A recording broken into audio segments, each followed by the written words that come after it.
안녕하세요. 사연 채널 구독자님들. 저도 평소 채널 구독을 하고 사연을 전해 들으며 마음을 달래거나 위로받던 평범한 구독자 중 한 사람입니다. 이렇게 제 사연을 적어보내게 되는 날이 찾아오니 많은 생각이 드네요.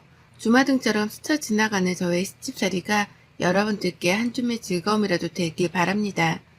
저는 40대 후반의 여자예요. 늦은 나이도 아니지만 이른 나이도 아니고 결혼 생활을 벌써 15년 차에 접어들면서 결혼 생활에 대해서도 알 만큼은 안다고 생각하는 편이었습니다. 제가 결혼하고 지금까지 아이를 둘 낳았는데요. 정말 열심히 살았다고 자부하는 것이 지금껏 한 번을 쉬어본 적이 없어요. 아이를 낳고 나서도 바로 몸을 풀고 출근을 했었고, 첫째 말고 둘째를 낳았을 때에도 다를 건 없었습니다. 어떻게 보면 궁상맞게 살았다고 해도 과언이 아닐 만큼 하는 일과 벌어들이는 수입에 비해서 사는 건 참 힘들게도 살았네요. 왜냐면 저희 어머님이 저 쉬는 꼴을 두고 보지 못하셨거든요. 제가 결혼하면서도 시어머니께 들은 유일한 칭찬이 바로 밖에서 일하는 여자라는 것이었습니다. 밖에서 일을 하며 맞벌이로 돈을 벌어온다는 것에 대해서 어머님은 크게 만족을 하셨어요. 정작 본인도 밖에서 일을 해본 적이 없는 분이셨는데 며느리만큼은 돈 버는 사람으로 드리고 싶었다고 자꾸 말씀을 하시더라고요. 저희 남편이 혼자 고생해서 집에 돈을 가져다 바치는 꼴은 두고 못 본다면서 말입니다. 시어머니랑 시아버지는 꽤나 검소하게 사는 분들이셨습니다. 태생이 검소해서가 아니라 가진 돈이 없어서 검소하게 살 수밖에 없으셨던 거죠. 열악한 환경에서 힘들게 키운 아들인데 그런 아들이 장가를 가서 마누라한테 돈을 퍼다 주는 꼴은 두고 볼 수 없다며 꼭 일을 열심히 하라더군요. 결혼식장에 들어가서 시어머니로부터 덕담을 듣는 그 타이밍에도 어머님께서는 일도 열심히 오래오래 하고 라는 말을 가장 첫마디로 들었답니다. 결혼식 날에도 일타령을 하는 분이셨는데 평소에는 오죽하셨을까요? 평소 어머님과 나누는 대화라고는 일을 하는 것, 그리고 그렇게 일을 해서 얼마나 버는지에 대한 것들 뿐이었습니다. 승진을 할 때가 되었는데 아직 소식이 없냐는 말을 해가며 평소에는 안 하던 안부 연락을 먼저 하는 경우도 많았고요. 승진이라도 정말 했다고 하면 아주 좋아라며 난리를 떠셨죠. 그러다 급 정색을 하면서 돈을 아끼라고 혼수를 두곤 하셨고요. 이 모든 것들이 주제넘는 어른의 잔소리인 것만 같아서 듣기 싫은 적도 많았습니다. 솔직히 말하면 어머님 입에서 일 얘기가 나올 때마다 화딱지가 날 정도이기까지 했죠. 하지만 이런 어머님을 영 이해하지 못하는 건 아니었어요. 제가 시어머니께 다달이 용돈을 보내드리고 있는 장본인이었거든요. 결혼 전까지만 하더라도 여유가 없으시니 검소하게, 그리고 큰돈을 만져보지도 못하며 형편대로 사는 줄 알았습니다. 그러니 결혼을 하면서도 그 오래전부터 웬만한 건 제가 절반 이상 지분을 부담했을 정도로 돈을 썼죠. 집을 해가는 것도 남편이랑 반반 부담을 했는데 막판에 남편이 돈이 모자른다고 하길래 제가 급하게 친정에서 돈을 빌리기까지 했었고요. 그 바람에 지금 사는 집도 제 명의랍니다. 당연히 결혼하고 생활비 관리는 제가 했고, 결혼하고 2달 정도 지나자마자 시어머니가 용돈을 요구하길래 그때부터 지금껏 다달이 적게는 30만 원에서 많게는 100만 원까지 쥐어드렸어요. 평상시에는 적게 보내드리는데 생신이나 특별한 경조사라도 있으면 더 챙겨드릴 수밖에 없었습니다. 어머님이 그걸 원하셨으니까요. 그리고 그때부터였어요. 어머님의 씀씀이가 갈수록 커지기 시작한 게 말이죠. 형편이 좋지 못한 분이니 제가 용돈을 드리면 그걸 최대한 아껴가면서 알뜰하게라도 쓸 줄 알았습니다. 그러니 처음에 용돈을 당당하게 요구하실 적에도 알아서 어련히 잘 쓰려나 싶어서 노약자 거두도 용돈을 드렸죠. 하지만 이게 참 갈수록 부담스럽고 또 화가 나더라고요. 시어머니의 태도를 옆에서 보고 있자니 말입니다. 받는 용돈이 부족하다는 소리도 아낌없이 뱉어내셨고요. 아이를 하나 둘 더 낳고 키우며 나가야 하는 돈이 너무 많아져 저희 집안 가계부를 쪼는 와중에도 어머님은 당신 용돈 타령을 하셨어요. 부담스럽다고 솔직하게 말씀을 드려도 제가 같이 돈을 벌어오지 않냐는 이유를 들먹이며 나몰라라 하셨답니다. 그러니 지금까지 세월이 15년이 되었는데도 불구하고 어머님은 단 한 달도 빼먹지 않은 채 용돈을 받고 계시네요.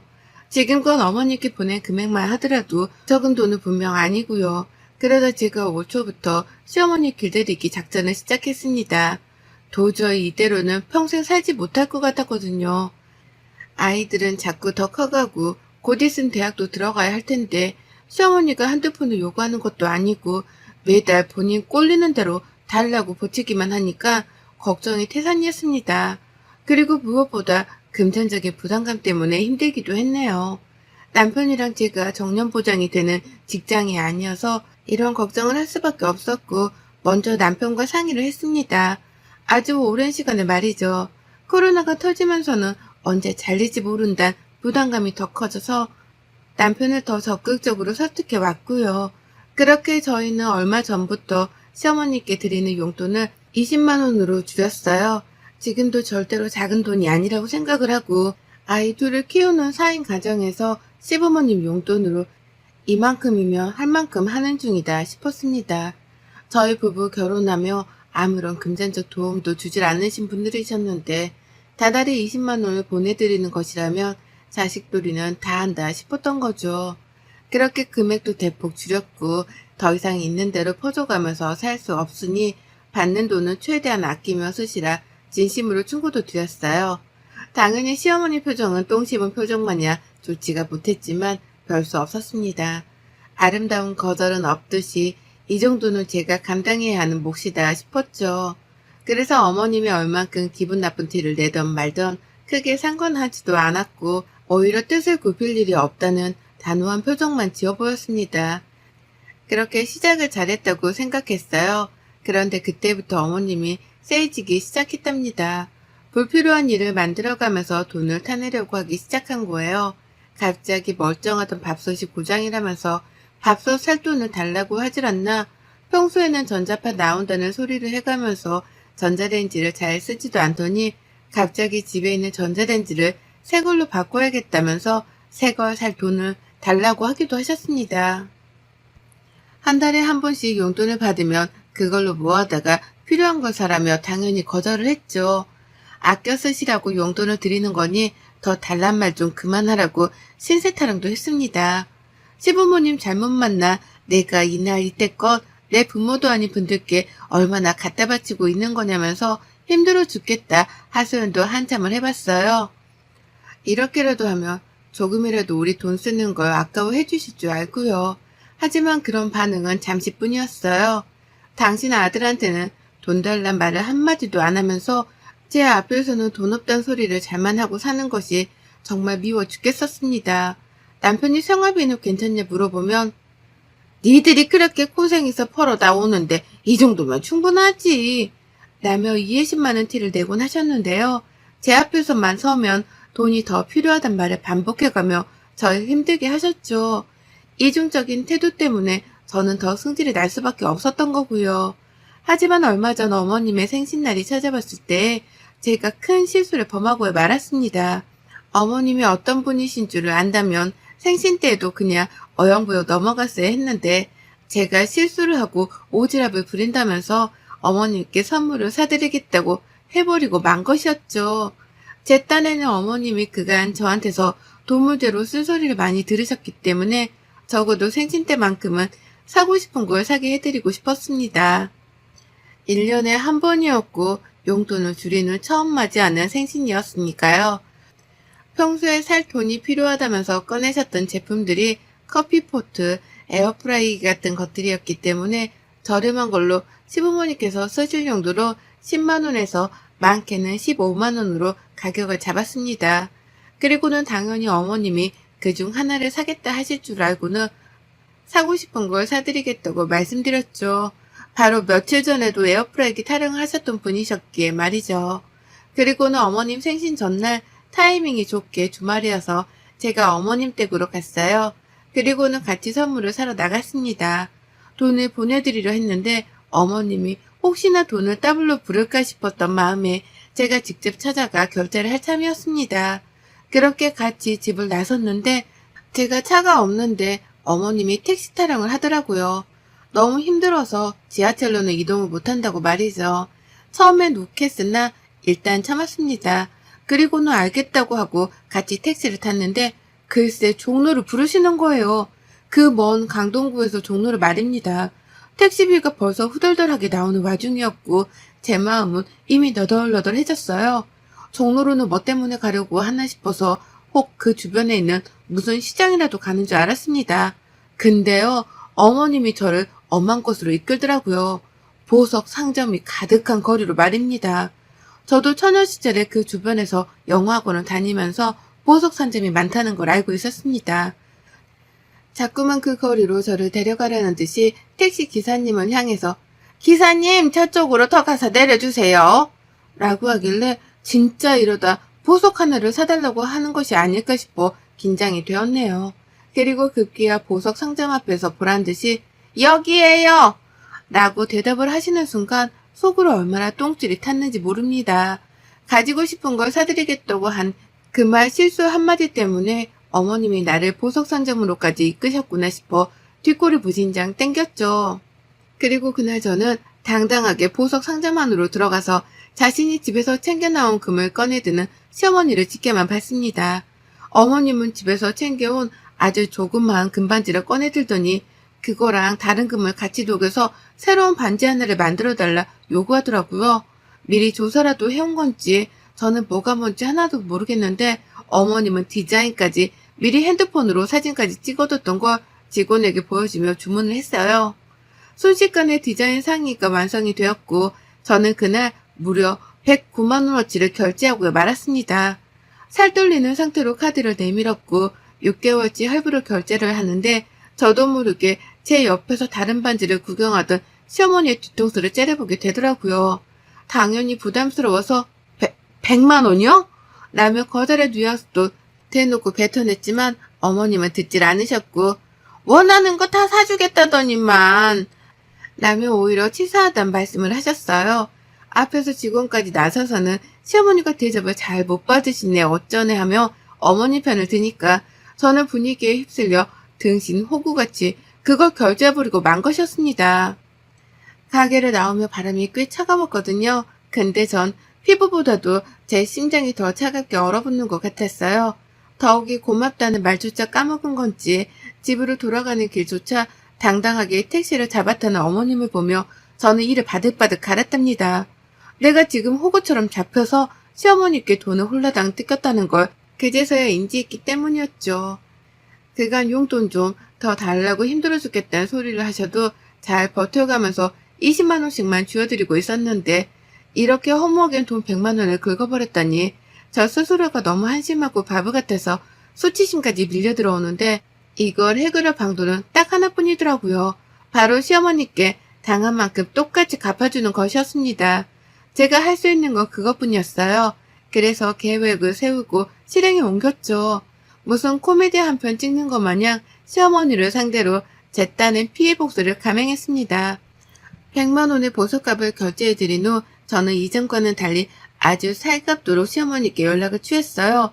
보석을 사드렸는데 어머님이 너무 좋아하던 모습을 보니 죄송한 마음이 컸다면서 앞으로는 어머님께서 필요하신 게 있으면 제가 좀 더 제 지갑을 열어서라도 쓰고 베풀며 살겠다 개소리를 시전했죠.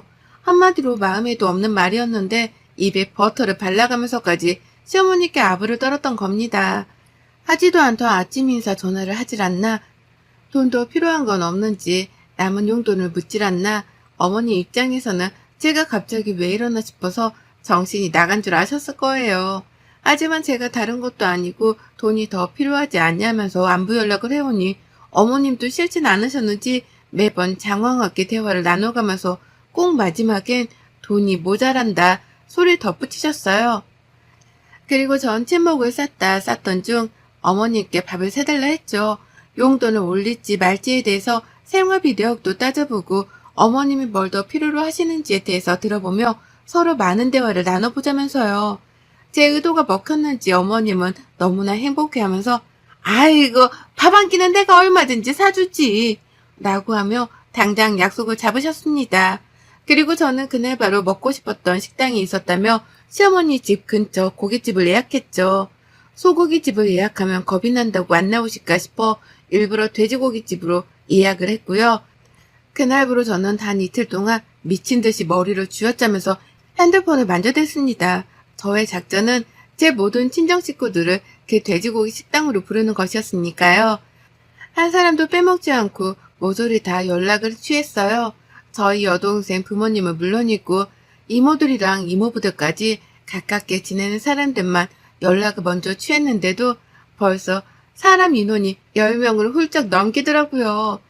다들 성인인데 한 사람당 1인분씩 먹을 것도 아니었기 때문에 지불해야 할 돼지고기 값만 최소 10인분이 넘어갔고요. 거기에 어린애들까지 더해서 참가를 한다고 하니 추가로 나갈 밥값에 찌개값, 그리고 술값에 냉면 등등 부가적인 음식값까지 나갈 돈 목록이 한가득이었답니다. 너무너무 좋았어요. 작전이 성공적으로 흘러가고 있었으니까요. 그리고 약속 당일날 저는 일부러 저희 친정 식구들을 30분 정도 늦게 불러냈습니다. 식당 예약을 인원에 맞게 하기는 했으나 주변 테이블을 비워두기만 할 뿐 아무 말도 안 했어요. 시어머니는 제가 식당 예약을 한 줄도 모른 채 식당 장사가 안 되는가 보다 하면서 남의 집 가게 걱정을 하셨고요. 본격적으로 저한테 용돈이 모자라는 이유에 대해서 설명을 하느라고 입이 닫힐 새도 없이 말을 주절거리셨답니다. 그리고 이 모든 대화가 절정으로 흘러가고 시어머니의 입에서 다달이 적어도 40만 원을 줘야 한다는 요구가 튀어나온 순간 우르르 몰려들어왔습니다. 저의 든든한 편들이 말입니다. 하나둘 제 이름을 부르면서 저 멀리 입구에서부터 걸어 들어오는데 시어머니의 표정이 파르르 떨리더라고요. 자연스럽게 제 옆에 테이블에 앉다 못해 중간에 나타난 저희 친정 부모님이 저랑 시어머니가 앉아있는 테이블에 같이 앉자 시어머니는 도대체 이게 뭔 일인지를 모르겠다는 듯이 벙 쪄버리셨죠. 그리고는 제 입에서 오늘 저희 어머님이 쏘는 날이니까 드시고 싶은 거 마음껏 드세요. 나는 폭탄 선언을 듣자마자 놀란 가슴을 진정시킨다며 화장실로 주랭랑을 쳐버렸답니다. 도망치는 게 아닌가 싶어 걱정은 했으나 그 이상의 걱정은 필요 없었죠.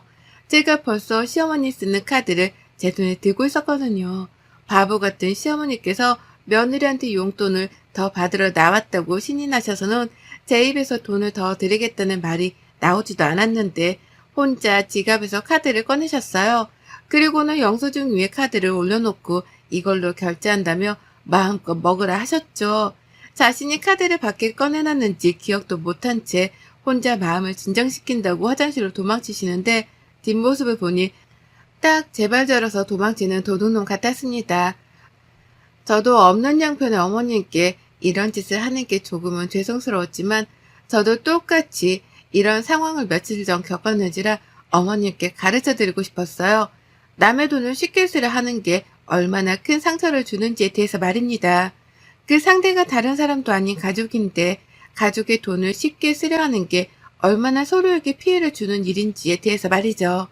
저희 친정 식구들은 모조리 다 테이블에 자리 잡고 앉아서는 저마다 고기를 주문하고 난리도 아니었어요. 직원 3명이 갑자기 붙어나와 주문을 받을 정도로 갑자기 가게가 인산인해를 이뤘고 시어머니는 모두가 주문을 마칠 때쯤에 화장실에서 기어 나오더라고요. 그리고는 곧장 저를 밖으로 불러내셨습니다. 표정이 흡사 화장실 안에서 대성통곡을 하기라도 한 듯이 얼어붙어 있더라고요. 무슨 말을 꺼내려나 싶어 아주 호기심 가득한 표정으로 시어머니를 따라 가게 밖을 나섰는데요. 어머님이 자기 카드를 찾더라고요. 내가 아까 꺼낸 거 있잖아. 그거 돌려줘. 내 카드 돌려달라고. 라고 하며 화를 내 저도 물었습니다. 아니, 저 먹고 싶은 대로 사주신다면서요. 그래서 친정 식구들까지 불러 다 같이 기분 좋게 나눠 먹자고 한 건데 뭐 문제 있나요? 라고요. 어머님은 속이 답답한지 자신의 가슴을 쳐가면서 따졌어요. 아니, 내가 언제 네 친정 식구들을 사준다고 했냐. 내가 너 사주겠다고 부른 건데 네 식구들까지 우르르 데려오면 어떡해. 라고요. 하지만 저도 당당하게 말대답을 하며 시어머니 화를 더욱 돋구었습니다. 그럼 어머님은요? 제가 언제 어머님께 강동구에서 종로까지 왕복으로 택시비를 쏴드린다고 했어요? 제가 어제 어머님 생신 선물로 그달 용돈에 이어 100만 원짜리 반지까지 사드린다고 했어요. 서로 다 힘들게 열심히 아껴가며 사는 줄 뻔히 하면서 먼저 돈 100만 원 지르며 사치를 저지른 건 어머님이시잖아요. 라고 하면서 울컥하다 못해 열불이 나서 남의 가게 앞에서 소리를 질러가며 질책을 했어요. 왜 너는 하는 짓을 나는 하면 안 되냐는 태도로 억울해 죽겠다면서 말이죠. 카드는 못 돌려주고 약속하신 대로 밥 사주라는 말을 남기고 식당으로 들어왔습니다. 어디 한번 억울하면 따라 들어와 따져 묻기라도 하란 자세로 말입니다. 하지만 어머님은 절대로 식당 안에 들어오지 못하셨답니다. 저희 친정 식구들이 득실득실한 그 식당 안으로 절대 한 발자국도 들어오지 못하셨어요. 제가 본인의 카드로 고깃값을 결제하는 꼴을 밖에서 손 놓고 지켜볼 수밖에 없으셨던 거죠. 그리고 전 저희 친정 식구들과 함께 시어머니 욕을 신랄하게 까면서 그날 돼지고기집에서 무려 130만 원을 결제했답니다.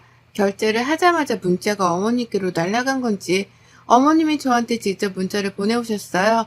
자기 카드를 들고 와달라고 하더라고요.